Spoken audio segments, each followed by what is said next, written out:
Entonces vamos a ver algunos aspectos del VIH-Sida, que en realidad no es la nomenclatura adecuada, ¿no? VIH-Sida, y son dos momentos diferentes de la enfermedad. Entonces seguimos, ¿me pasas la primera, por favor? Vamos a hablar de las repercusiones. ¿Se pasa la primera? ¿Me las distribuyo después? ¿Sí, verdad? A ver. Bueno, creo que me la distribuyo de otra manera. El VIH es un problema de salud pública muy complejo que rebasa el ámbito médico clínico y que presenta múltiples aristas y repercusiones psicológicas, sociales, éticas, económicas y políticas. Entonces, por eso es su complejidad y por eso es que pues es un verdadero problema de salud en todo el mundo. Seguimos, la siguiente. Déjale abierto. El síndrome de inmunodeficiencia adquirida SIDA se asocia de manera singular a la pobreza, a la exclusión, al estigma, a la inequidad y a la discriminación. Esto nosotros lo vivimos como médicos, sobre todo médicos de primer contacto, que vemos cómo se trata al paciente. Seguimos. La multiplicidad con la que se ha descrito la epidemia del VIH-Sida desde diferentes perspectivas va a incluir, y como factores muy importantes, el peso abrumador de los datos estadísticos en el ámbito global y regional. Siempre estamos al borde de la estadística. ¿Cuántos murieron? ¿Cuántos casos? ¿Cuánta incidencia? Entonces le da mucho más peso. Los análisis de la gravedad del problema, el sufrimiento de los infectados, tanto con sus familiares y sus acompañantes, el interés de la comunidad médica, las respuestas sociales matizadas por una mezcla de emociones que van desde el temor que tenemos o la desinformación, que lo que te causa el temor a tratar a un paciente, el desinterés, las condenas, el linchamiento moral y la muerte civil de los infectados. Hace poco, en esta parte de la mezcla del temor que hay en el tratamiento de los pacientes, me comentaba la doctora Sevilla, que es una gente que maneja aquí VIH y que estuvo con la SIDA mucho tiempo, que había un caso y quedó de pasármelo, pero no lo alcanzamos a documentar, de una persona que trabajaba en derechos humanos y que llegó al hospital con una fractura expuesta en su brazo. Creo que de húmero llegó con una fractura expuesta. Y entonces él, en ese momento, pues él se consideró con el deber moral de decir que era seropositivo. Ya lo estaba atendiendo el ortopedista, que estaba como médico de base en el hospital, y de repente, pues cuando él dijo que era seropositivo, mandó al pasante y dejó de atenderlo él. Entonces él escribió todo un reporte sobre esta situación, porque la vivió en carne propia, ¿no? Porque eres seropositivo, pues te van a discriminar, y todavía sigue habiendo esa discriminación, y entre los profesionales de la salud es mayor.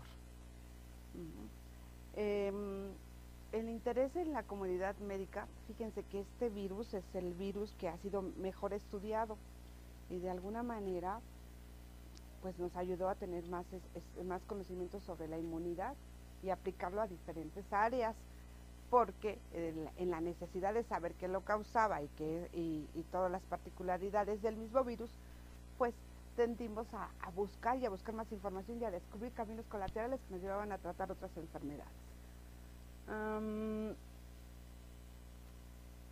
Por ahí podemos seguir.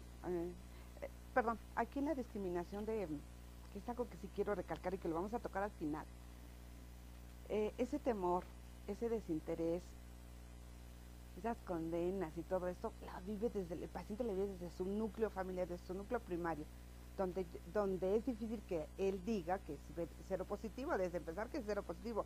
Tengo pacientes, por ejemplo, tengo un chico que participó, yo hice una tesis en programación neurolingüística y fue con VIH, SIDA, y mis pacientes eran 3. Uno de ellos es muy exitoso, es un hombre que es médico, es muy exitoso, va a la vanguardia en el tratamiento, usa terapias alternativas. Sí, déjale Alberto, por favor. Usa terapias alternativas y cuida mucho su salud, su bienestar, y tiene el recurso económico, entonces él está muy bien. pero nadie de su familia sabe que es seropositivo. El otro chico tiene casi 40, no toma retrovirales, abandona todo, todavía sigue en la etapa del enojo y no hace caso, ¿no? Él busca otras alternativas o busca pretexto, pero no está bajo tratamiento. Y el tercero es una gente más joven de unos 27 años que también trabaja dentro del sistema de salud, pero esta persona está como más al pendiente. Y por azares del destino se enteró que tenía un hijo hace poco. Y anda feliz, el hijo le dio el movimiento.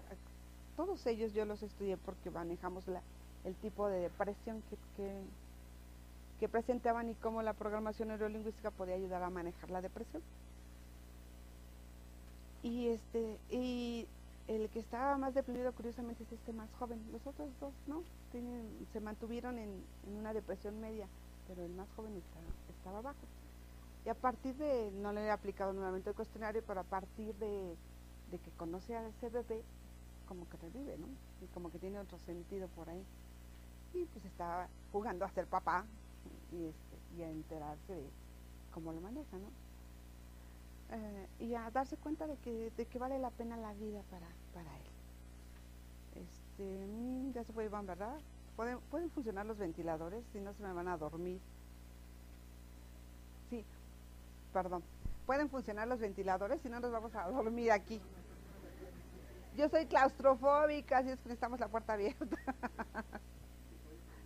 Sí, ¿no? Por favor, Pedro. Y deja la puerta abierta. Seguimos.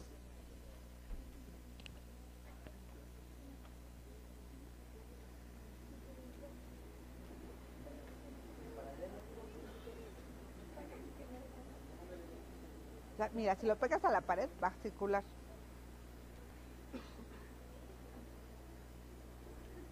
O jalo para acá, mira. No alcanza, ¿verdad, Pedro?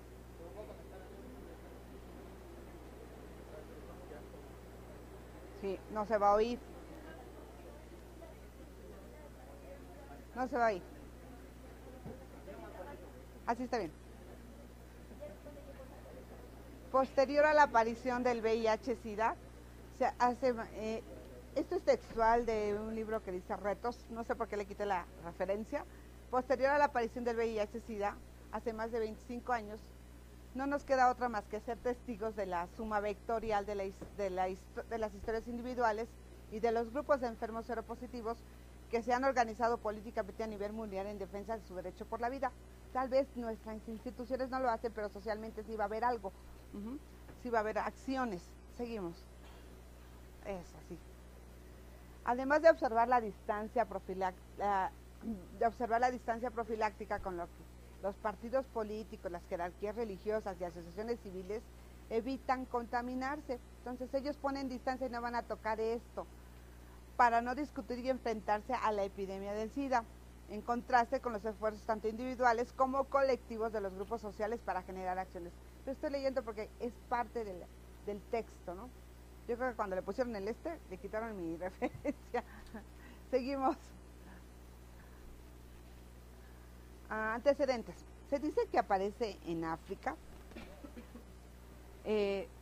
¿Y ustedes recuerdan? ¿Alguien recuerda cuál es el origen en África? ¿Alguien recuerda? ¿Nadie? Manita arriba.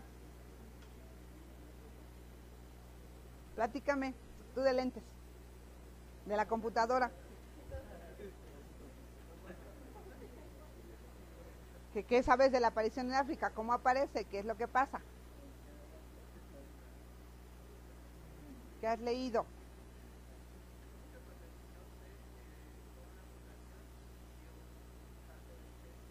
Ajá.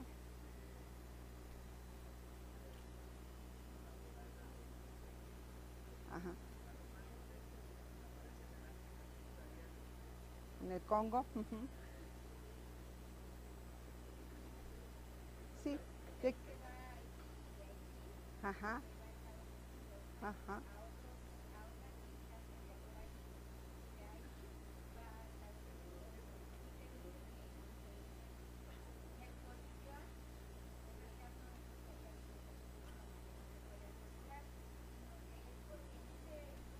Ajá.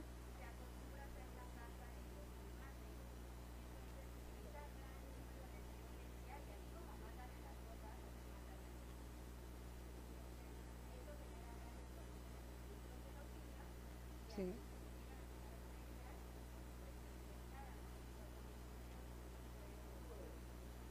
Sí. Lo que sí hubo fue un brinco de los monos a los gorilas y los gorilas al mono recios. Ellos sí tenían un intercambio y entonces por eso se dice que son múltiples eventos zoonóticos, perdón, donde el mono recius ahora se ha comprobado que es el portador. Y aquí, como dijimos, como menciona su compañera, la ingesta de los monos africanos, que es algo que es la caza y la ingesta de ellos.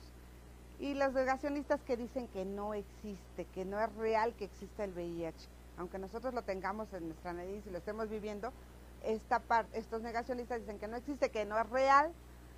Todavía estamos en esa parte de que hay un grupo que todavía no acepta la presencia del VIH. Seguimos.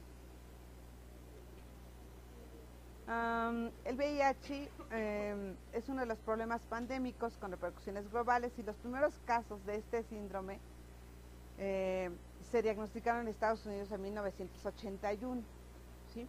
Cuando se presentaba, ¿qué era la enfermedad que se presentaba allá con más frecuencia? Creo que cada país va a tener una enfermedad concomitante que cubre o secundaria o agregada al VIH. Por ejemplo, en Estados Unidos, ¿cuál es la más común? El neumocistis carini es lo que más se va en Estados Unidos. ¿En nosotros qué? En México, la tuberculosis. Ajá. Y así va a depender del estrato socioeconómico del país. Y también en la criptosporidiasis en México, que son de las micosis profundas raras, pero también son las que van a estar concomitantes con el virus. ¿Seguimos?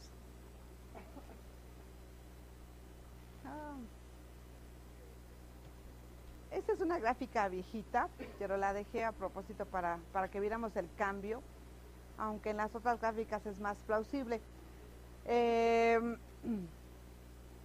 Aquí vemos que se va a dar más en varones y menos en mujeres.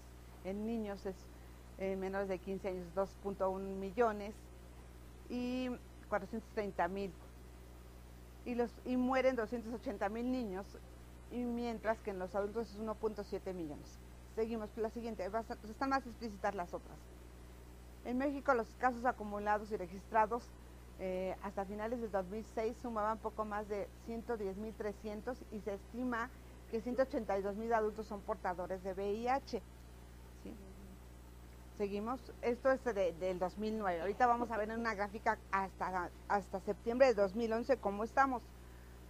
En las mujeres la mortalidad se incrementó ligeramente desde 1997 y en 2004 empezó a reducirse en hombres. En México se diagnostica el primer caso del virus de inmunodeficiencia en 1983, o sea, ¿cuántos años después de que apareció en Estados Unidos? 2 años, ¿de acuerdo? Seguimos.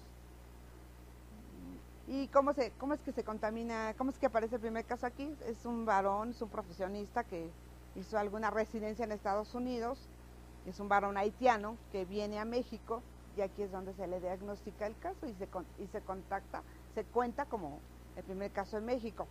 2 años después empieza a haber casos en mujeres, pero generalmente relacionados con las transfusiones sanguíneas. Acuérdense que en aquel entonces pues no teníamos tanto control, ¿sí? Y entonces con las transfusiones sanguíneas se detectan casos en mujeres, pero son pocos, ¿no? Alrededor de 10, 20 casos en 1983. En México la incidencia del VIH-Sida tuvo un crecimiento inicialmente lento, después y fue acelerado y llegó a su máximo en 1999. Fíjense, del 81 del 83 al 99, ¿cuántos años eran? Pero ya tuvo su máximo aquí. Y entre el 2000 y 2003 se mantuvo estable y empezó a descender en el 2004. ¿Qué hubo ahí? ¿Qué evento hubo ahí? Empezamos a usar los preservativos, empezamos a tener más control, a hacerlo más consciente que necesitábamos protegernos. porque la vía de contaminación sigue siendo la sexual, la de mayor prevalencia. Desde finales de los 90, la tasa de mortalidad en adultos de 25 a 44 años está en su fase de descenso, por las mismas medidas que decimos. Yo les digo en clase, si no hay globito no hay fiesta, entonces tenemos que como que meter en nuestra práctica sexual el uso de preservativo. ¿Que cuánto te va a proteger? Pues es mejor que te proteja lo que te proteja, a que no te proteja nada, a que no uses nada. Seguimos, por favor, la siguiente. La epidemia de SIDA en México afecta sobre todo a grupos que mantienen prácticas de riesgo. Aquí mencionamos la prevalencia de hombres que tienen sexo con hombres, ya no sé, así se llama el grupo ahora, ya se designa. Hombres que tienen sexo con hombres es del 23%. En trabajadoras sexuales es del 2%. En usuarios de drogas inyectables es del 6%, contra solo el 0.3% de la población general adulta, ¿sí? Pero entonces esta es una nueva nomenclatura que maneja CONACYDA. Seguimos.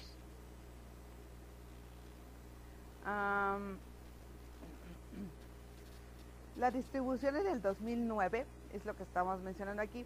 Fíjense bien, el 60% son hombres que tienen sexo con hombres. Las mujeres heterosexuales, el 23%. Los clientes de las trabajadoras sexuales son el 6%. Ajá. Los hombres heterosexuales, el 5%. Las trabajadoras sexuales, que pensamos que son las que más contaminan, ¿no? Pues son un 3%. El 2% en usuarios de drogas inyectables, y las personas privadas de la libertad, que pensamos que las cárceles donde más se van a contagiar, pues no, es el porcentaje más bajo. Seguimos. ¿Cuántos de estos reciben tratamiento? Hasta el 2009, esta es una gráfica donde mostramos cuántos reciben tratamiento. El 27% está recibiendo tratamiento. Acuérdense que mucha gente y muchos profesionales de la medicina prefieren no tomárselos por no tolerar los efectos adversos, ¿sí? Y entonces pues, se los toman en la noche para no sentir la náusea, no sentir vómito. Hubo uno de estos chicos, que les comento, que estaba trabajando y se le olvidó y se tomó doble dosis. Entonces tenía unas alucinaciones padrísimas, que en ese momento estaba en contacto conmigo y dice, es que tengo unas alucinaciones raras, pero es tanto, tiene que manejar tanto su identidad y que desarrollar casi una doble personalidad en la que yo no se den cuenta, porque ni mi trabajo saben, ¿no? Entonces, pues no podía fallar en el trabajo aunque tuviera la doble dosis encima y aunque estuviera viendo lo que viera, porque nunca me dijo, pero tenía alucinaciones auditivas y visuales. Entonces es muy difícil, por eso llegan a abandonar el tratamiento. El 14% aún no requiere tratamiento porque todavía está en la fase de cero positivo, ¿sí? Y su control, ¿de qué? ¿De qué depende que yo le dé tratamiento? Su carga viral y sus CD4, ¿no? Su carga viral. Y el 59% desconoce su estatus. Si yo preguntara aquí, ¿cuántos de ustedes ya se hicieron su prueba de VIH? 1, 2, 3. Y ahora ya es rápida, muchachos. Cuando yo me la hice hace algunos años, se tardó 3 semanas para darme el resultado. Entonces la angustia, la zozobra de no sabías qué estaba pasando, ¿no? ¿Sí? Entonces, porque nosotros como profesionales de la salud, ¿qué tenemos? Doble riesgo, el profesional y el personal, ¿sí? Porque mentira que dicen, es que es bien limpio, es que es una mujer limpia, es que es un hombre limpio, pero ni de la conciencia. ¿Sí? Yo les decía que todos somos monogámicos temporales. Somos monogámicos cuando tenemos la primera pareja, ¿no? El primer novio, la primera pareja, somos monogámicos. Cuando rompes esa relación y tienes otra, ya dejaste de ser monogámico, entonces ya tienes otra pareja, ¿sí? Por eso somos monogámicos temporales mientras tenemos la misma pareja. Después, ya, lo dejamos de ser. Seguimos. La epidemia del VIH y SIDA y el Registro Nacional de Casos de SIDA en México, se dice que nosotros tenemos este Registro Nacional de Casos de SIDA en el cual se tiene la información de los casos de SIDA que se han diagnosticado y registrado en las diferentes instituciones de salud. Entonces, que al 30 de septiembre del 2011, los casos de SIDA este sistema indicaba los siguientes datos para el país. Se habían diagnosticado y registrado 151.614 casos acumulados de SIDA, de los cuales correspondían a hombres 123.706, que era el 82%, y a las mujeres 26.900, que correspondían al 18% del total de casos registrados. Mientras, para el VIH, para los seropositivos, había 36.714 casos acumulados, y para hombres era el 26.697 y 10.017 para mujeres, 72.8 y 17.2%. ¿Sí? Ahorita ya tenemos un mejor registro. Si nosotros agregamos aquí la variable de los que no se reportan, de los que no, pues debe de ser un porcentaje, pero ya no es tan importante como hace algunos años. Ya tenemos un mejor control y un mejor registro. Y tal vez nosotros como profesionales somos los que vamos a generar que sea un adecuado registro, porque lo vamos a reportar. Seguimos. En esta gráfica, que también de la misma fuente, pues vamos a ver que, si ustedes observan, son los diagnosticados por sexo, y entre 30 y 34 años es el pico mayor, y de 25 a 29, y de 40 a 44. Vean los rangos de edad en los que se va a presentar, y generalmente varones. Y en las mujeres, pues ahí nos vamos en prevalencia entre los 30, 34 y 25 a 29, que es la etapa en la que somos más activos sexualmente, ¿no? En la que tal vez todavía no haya una pareja, o todavía no hay la necesidad de tener una sola pareja. Ahora la moda es que son bisexuales, ¿no? Y de alguna manera pues eso genera más problemas. Seguimos. La siguiente. Ustedes no se imaginan cuántos chicos adolescentes, que sabemos que en la adolescencia la bisexualidad es como un conflicto que van a resolver y que es temporal, pero ya están saliendo de la adolescencia, ya son adolescentes prolongados y todavía no saben si son, qué preferencia tienen, y se dicen bisexuales, y eso les da un permiso para poder tener pues relaciones con los mismos géneros, para poder relacionarse con ambos géneros. En esta vamos a ver los VIH detectados por sexo. Igual, si se fijan, las edades 20 a 24, aquí aparece como un rango alto, 25 a 29 y de 30 a 34. Y entre los 35 y 39 ya no baja un poco la incidencia. Y en las mujeres, vean, igual. Y aquí casi están al parejo, desde los 25, de los 15 a los 19, los 25 a los 29, tal vez porque la mujer empieza más tempranamente o que hay aquí, pero es un fenómeno que se ve en las mujeres, ¿no? Ok, seguimos. Por casos, sigue siendo por institución, perdón, la Secretaría de Salud sigue siendo la que más reporta, y tal vez la que está obligada. El IMSS el 27.9%, otras el 6.6% y el ISSSTE el 4.5%. No es porque no los atiendan, porque no los detectan, ¿sí? Porque no los registran.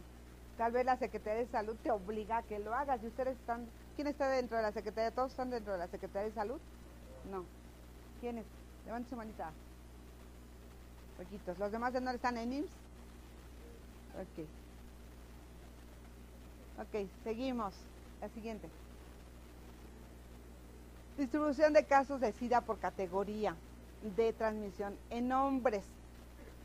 Sigue siendo, fíjense bien, en hombres el heterosexual el 41%, el homosexual 32%, ¿sí? Y la bisexualidad el 22%. Y hay un pequeño rebanada de pastel.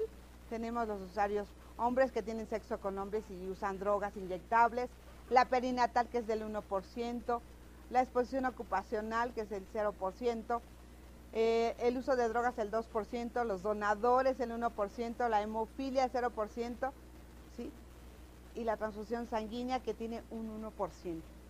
¿Sí queda claro? Entonces sigue siendo la vía sexual la que tiene la mayor prevalencia. Seguimos. Aquí los vamos a ver, la distribución de casos de SIDA por categoría, perdón, en mujeres. Los heterosexuales, fíjense, las heterosexuales tienen un 86.63. Y de ahí se da lo demás, la ocupacional el 0.2%, 0.02%, la perinatal 5.81, esa sí es alta, si se fijan. Usuarios de drogas 0.67, los donadores 0.27 y 6.60, casi la transfusión sanguínea y la perinatal, ahí se van de la mano. ¿Sí queda claro? ¿Sí? ¿Dudas? ¿Algún comentario? ¿Comentario, duda, reclamación?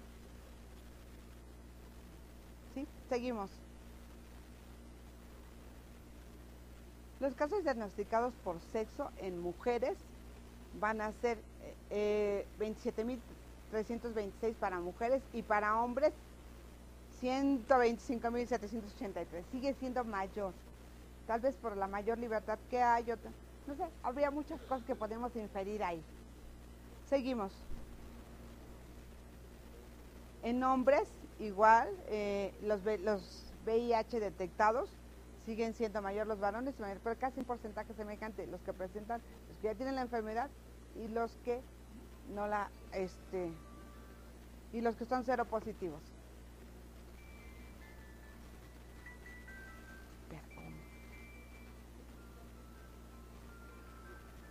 Perdón.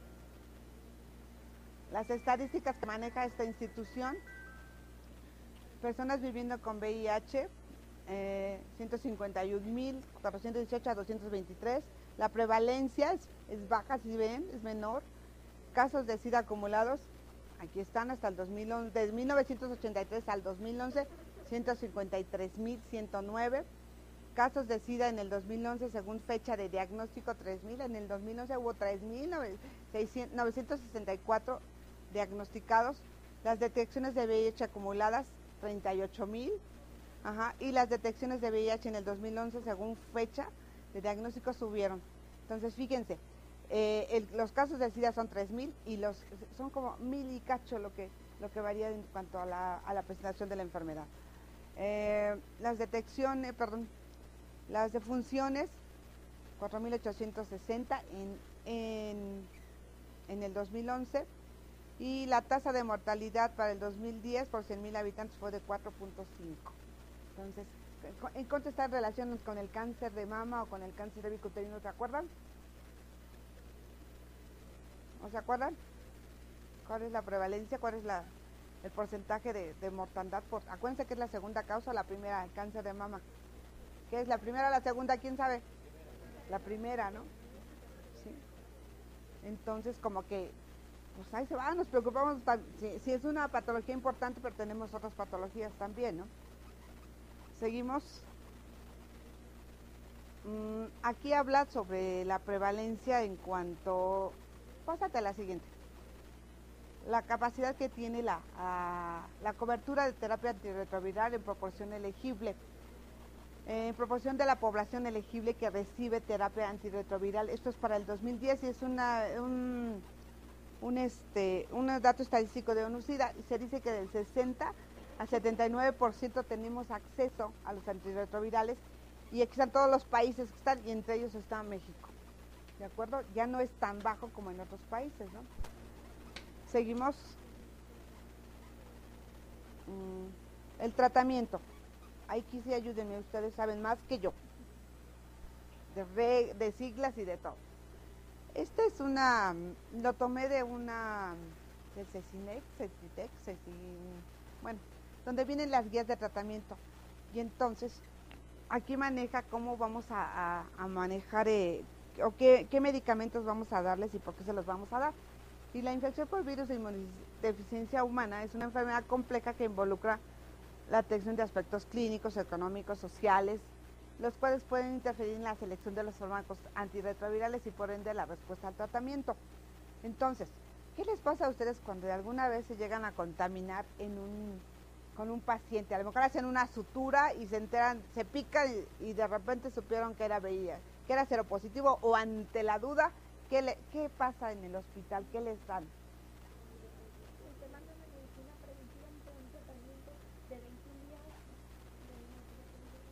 De retroviral. ¿Y qué pasa se lo toman o no se lo toman? ¿Qué qué porcentaje de abandono habrá? Yo he conocido de varios chicos que no, chicos y chicas que no toleran los efectos secundarios y lo mandan a volar. Ujú. ¿Puede haber una dosis única del retroviral? ¿Cuál es la función de dárselos enseguida?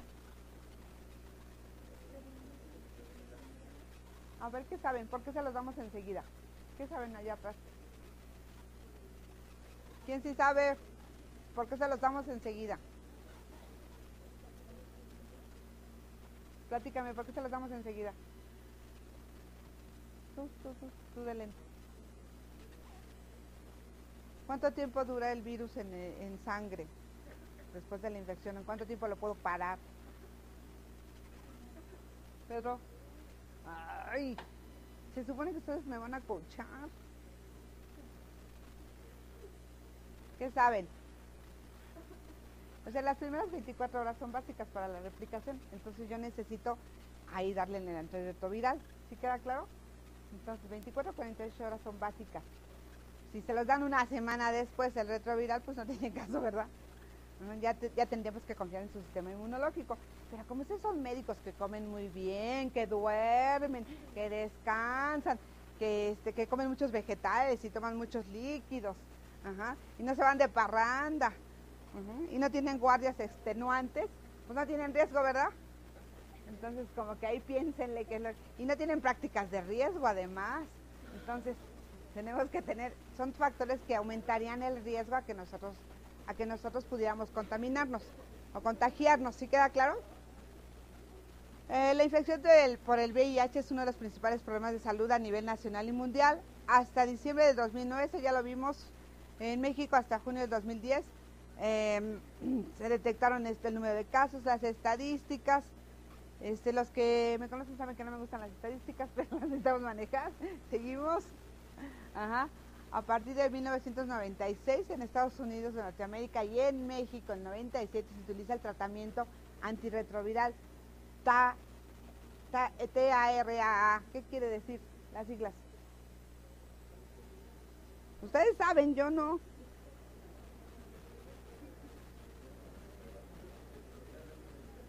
Tratamiento antirretroviral, ¿qué? Altamente activo. Altamente activo. Fíjense, aquí sí supo. ¡Más fuerte, más fuerte!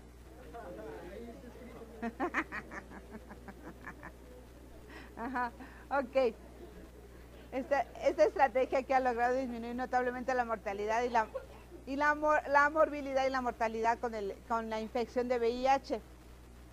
Sin embargo, el costo financiero de estos retrovirales es elevado y requiere una selección apropiada para conformar los esquemas que permitan quizás optimizar su eficacia y limitar los efectos secundarios que pueden ocurrir a corto y largo plazo, con énfasis en los tratamientos de rescate. Entonces, ¿qué son los tratamientos de rescate? Platícame. ¿De qué te atreviste a hablar? Platícame. ¿Cómo te llamas? Miguel.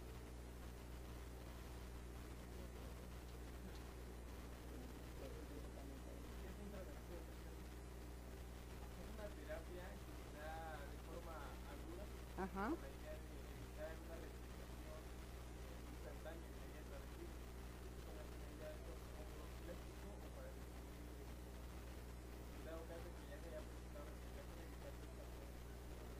Entonces lo que yo decía es un tratamiento de rescate, que enseguida te den en el momento de contagiarte, ¿sí? Ok, de tener contacto, perdón, no contagiarte, de tener contacto con fluidos corporales. Seguimos.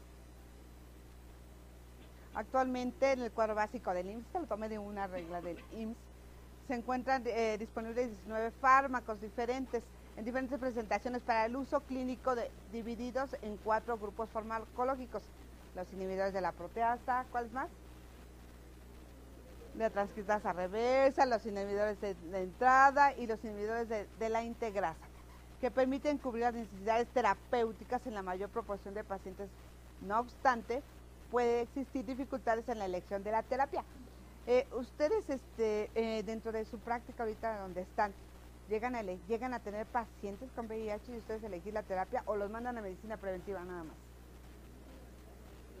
¿A quién sí le ha tocado pacientes con VIH o cero positivos? Perdón, cero positivos y con SIDA. Nadie, nadie. ¿Quién da más? A ti sí. A ti sí. Fuerte, fuerte.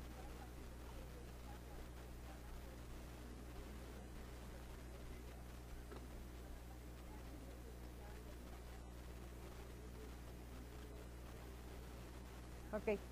Como que a ustedes no les toca instituir el tratamiento, pero sí saber cómo funcionan, ¿no? En internet has visto un videíto que habla de cómo entra cada uno de los medicamentos, cada una de las enzimas. Búsquenlo, muy explícito y muy sencillito. Ok, entonces, yo generalmente lo detecto, pero como médico de primer contacto, a lo mejor a mí me toca hacer el diagnóstico, ¿sí? Y entonces lo voy a canalizar, como dicen sus compañeros, a epidemiología y ahí le instituyen el tratamiento. Por eso tal vez el IMSS tenga el más alto número de reportes, ¿no? Porque ya lo tiene sistematizado. Y también es quien tiene el mayor número de población en nuestro país, de derechohabientes. Seguimos. El tratamiento antiviral en el paciente adulto, la selección va a depender de todo esto que nosotros valoramos, de lo que tengamos disponible, del costo de los medicamentos. ¿Hay mercado negro de antirretrovirales? ¿Sí? ¿Qué saben ustedes del mercado negro de los antirretrovirales? ¿Cómo se da? ¿Quién sabe? Los mismos pacientes en las clínicas generan grupos o en las ONGs, y entonces cuando fallece alguno de los pacientes y se quedan con los antirretrovirales, se los pasan entre ellos al que lo necesite. Y algunos pacientes que yo he conocido tienen un stock guardado de su retroviral. Cuando pueden conseguir, lo guardan porque en el seguro a veces hay la escasez, que es donde se los dan. Y entonces como que aseguran, una de sus cambios de su identidad es que aseguran su dotación para tener mejor ¿lo moví? Es que metí la mano, creo. No, y entonces, sí existe el mercado negro en esto, así como existe el mercado negro en los pacientes con trasplante renal, que acuérdense que el seguro les daba o con insuficiencia renal, que traen su catéter, también ahí existe su mercado negro. Entonces, de alguna manera los mismos pacientes, los familiares de los pacientes generan grupos en donde cuando hay sobrantes de medicamentos, o en el caso de los que usan catéter de las bolsas, pues de alguna manera tienen un remanente y lo comparten entre ellos. Tenía un niñito por ahí que era insuficiente renal y los papás no podían pagarlo, y entonces recurrían mucho a estos casos y pagaban cantidades estratosféricas por los medicamentos y por las bolsas de intercambio. Y el niño tenía como 12 años y era un diabético juvenil, pero que ya estaba en su fase de insuficiencia renal. Seguimos. La evaluación inicial y subsecuente, ¿cómo lo vamos a evaluar? Tú sí sabes. ¿Cómo lo vamos a evaluar? Tú sí sabes, ¿eh? Entonces vamos a, igual como decíamos, la carga viral, la cantidad de CD4, y la carga viral que dice, ¿cuánto es la normal? O la que yo puedo considerar como normal. Menos de cuántas copias. ¿O cuántas copias considero como normal? O que no hay tanto riesgo. ¿Quién me dice? Nadie sabe. ¿No se oye todavía?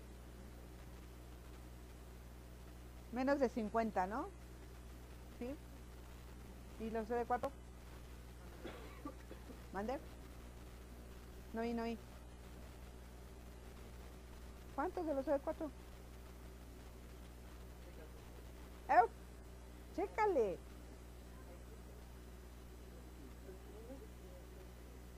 Menos de 500 copias. ¿O más? Más de 500 copias, ¿no? Entre más está hablando que tu sistema inmunológico está funcionando. 500 ya los tengo en riesgo. Ok, menos de 500 ya tiene tratamiento. Ok, seguimos. Este lo van a encontrar en internet. Seguimos, la siguiente. Como que no. Oh, la química sanguínea y todo lo que le tengo que hacer, el perfil de lípidos cada 6 meses, y cada 12 meses si es normal. Como que yo voy a tener un examen exhaustivo y una vigilancia completa. En las clínicas, por ejemplo, de la Condesa, que están fuera del sector salud, no, del sector salud lo refieren allá, de los centros de salud lo refieren a estas clínicas, hay un tratamiento más integral. Y en ese tratamiento más integral los exámenes de laboratorio son poco costosos, vamos a decir, no son tan onerosos, pero sí los checan cada 6 meses, tienen un seguimiento y tienen un tratamiento integral porque lo pasan con el psicólogo, pasan con el terapeuta.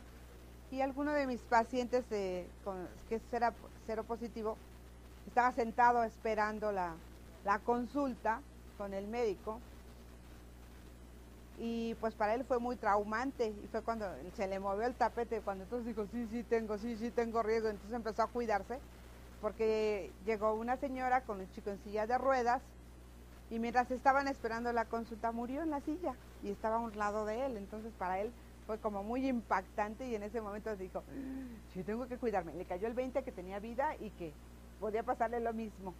Sí, el chico llegó y ahí murió.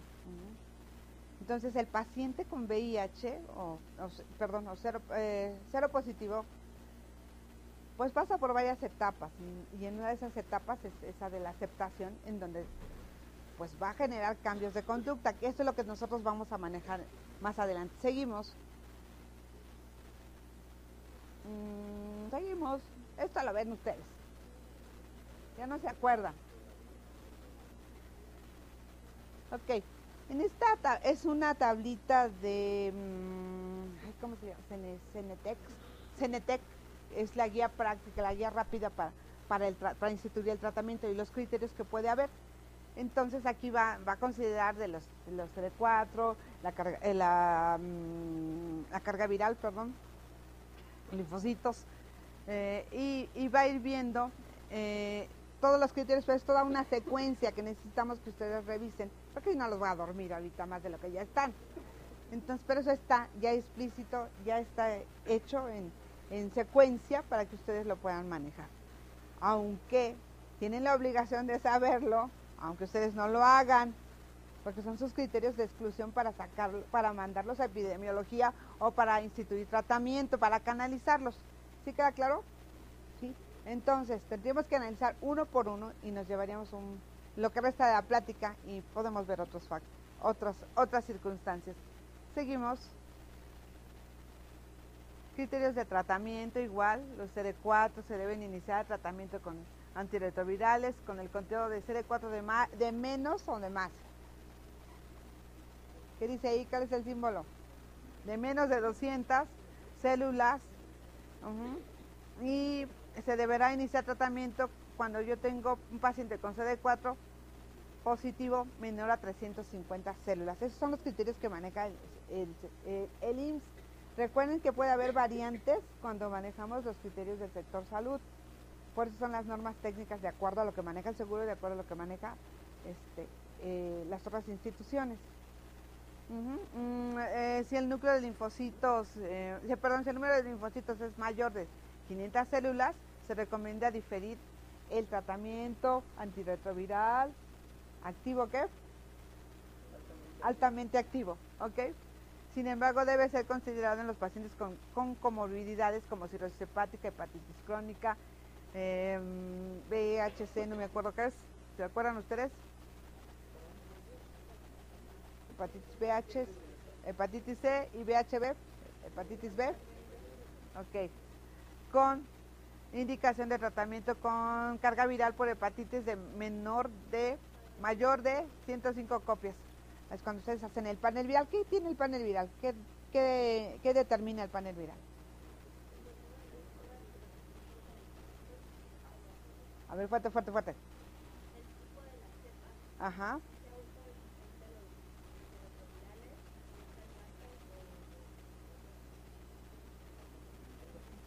No, ok. Bueno, ¿están de acuerdo? ¿Hay algo más? ¿Algo más? ¿Dormidos? Ok.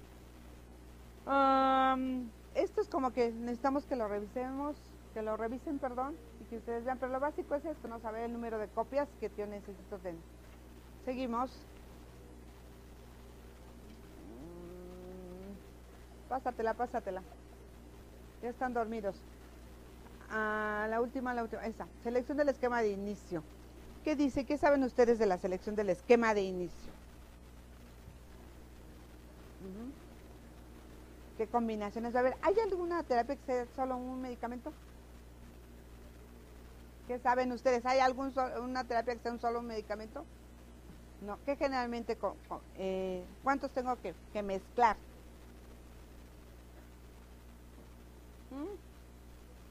Va a haber un cuestionario de tarea.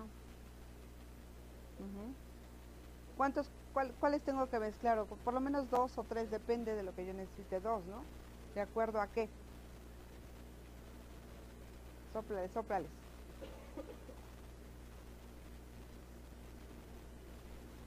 Déjale abierta la puerta. Espero que no haya mucho ruido.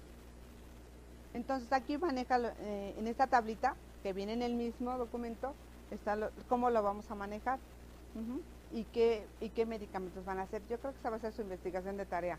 Seguimos.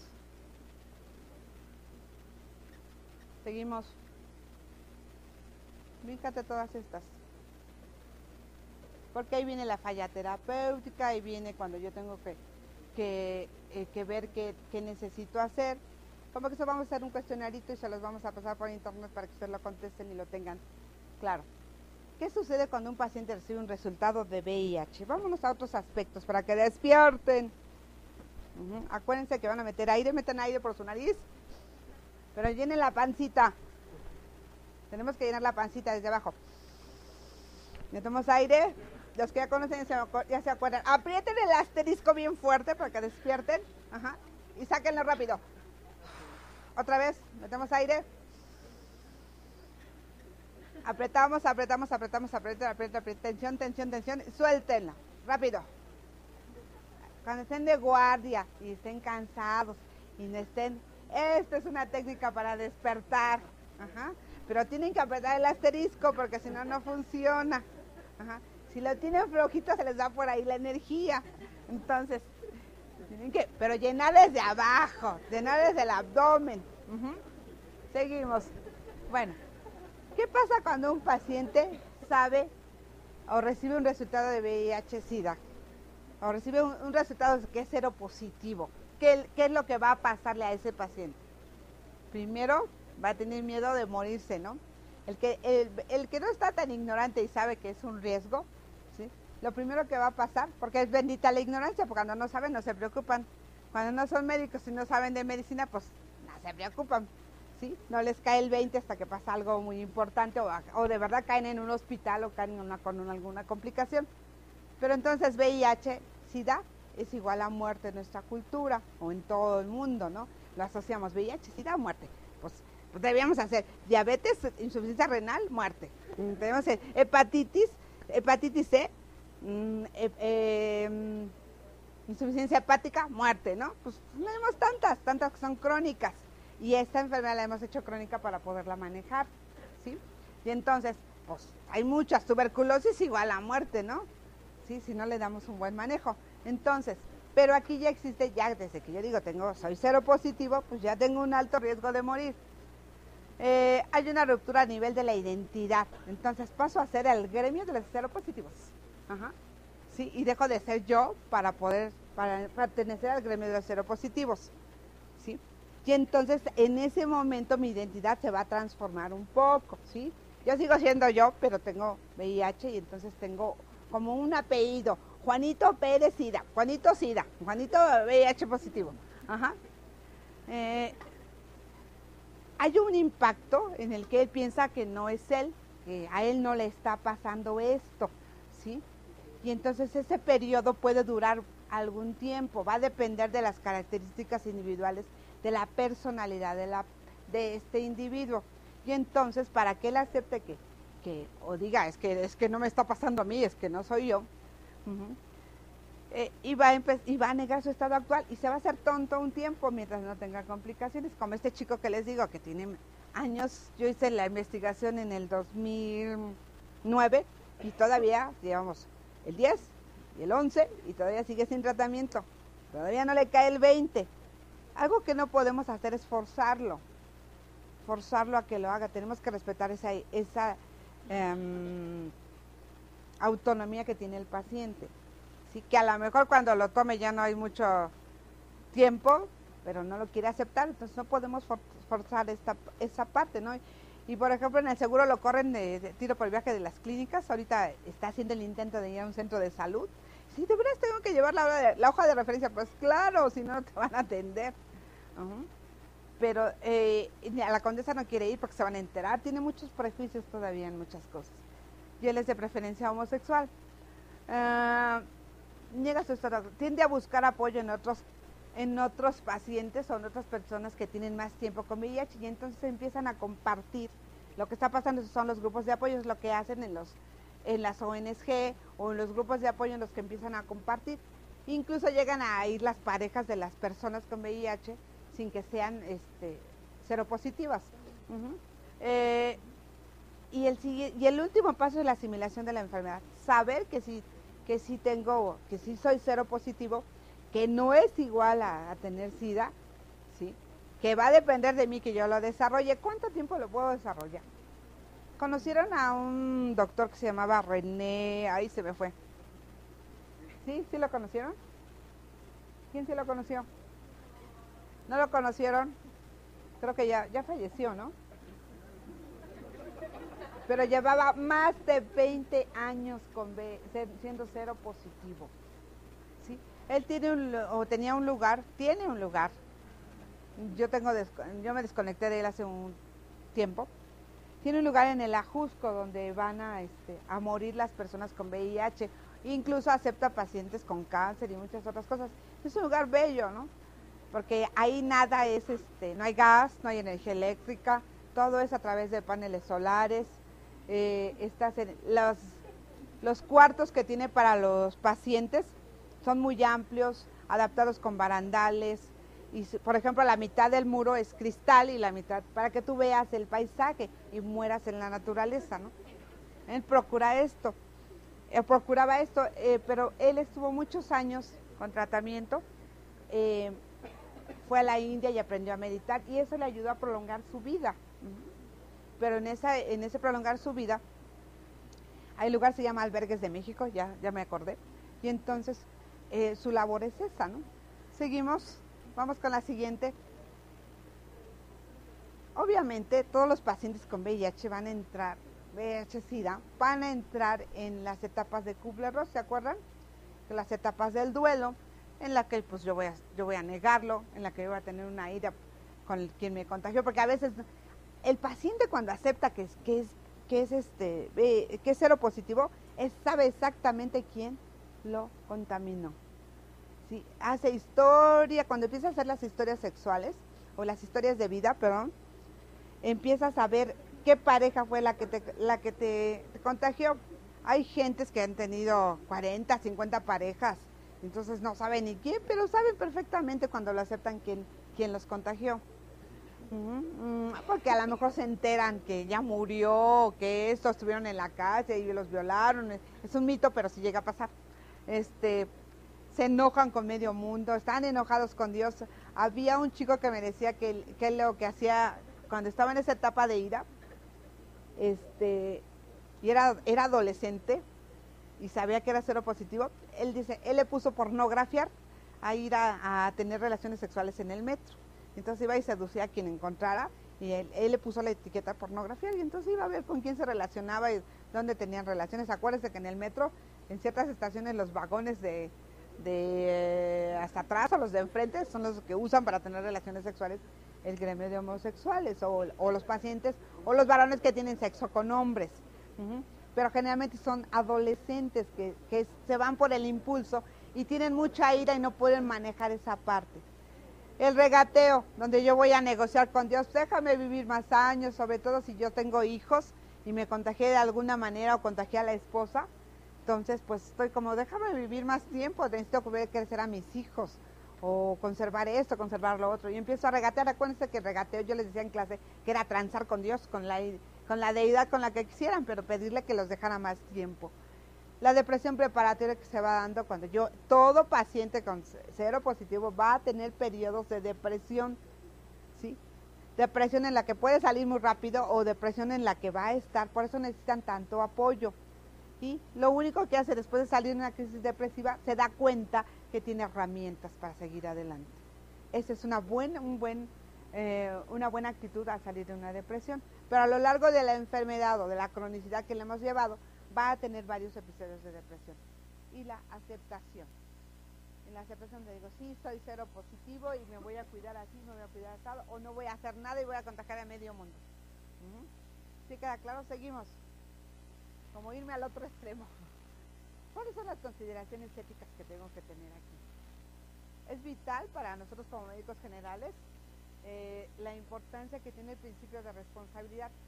Sí, la responsabilidad que yo tengo al detectarlo, al reportarlo, sin faltar a su autonomía, Cuando va a un hospital, ¿se acuerdan que cuando va al hospital ya le hacen llenan su hoja de consentimiento informado? Por ejemplo, en la clínica Condesa siempre van a firmar su hoja de consentimiento informado, porque hay que reportarlos, ¿sí? Y hay que manejarlos.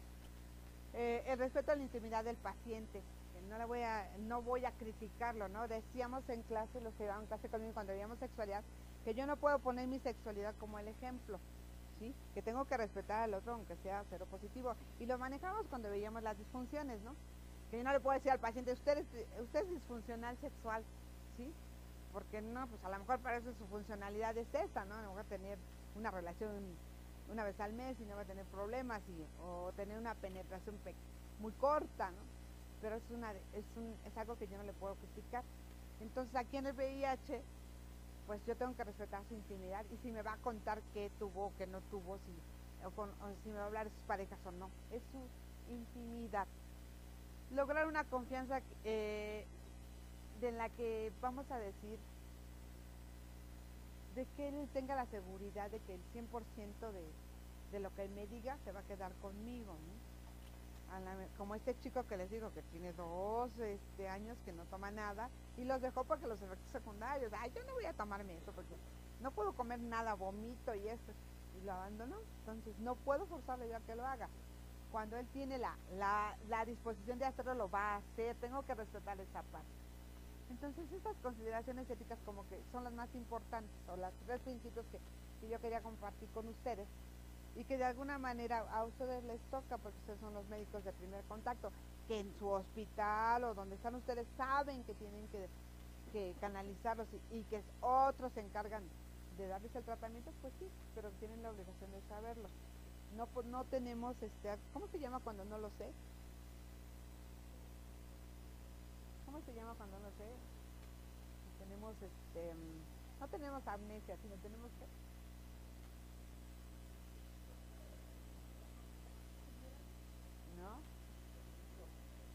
¿No?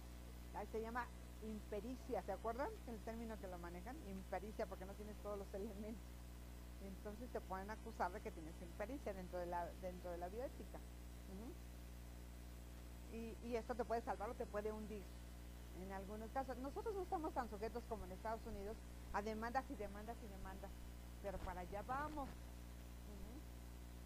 Ok, entonces, ¿alguna pregunta de todo lo que hemos visto? Seguimos, la siguiente. Perdón. Este es el equipo de salud, así es que, vean, son diferentes personalidades, diferentes características, diferentes habilidades, ¿sí? Y somos un equipo.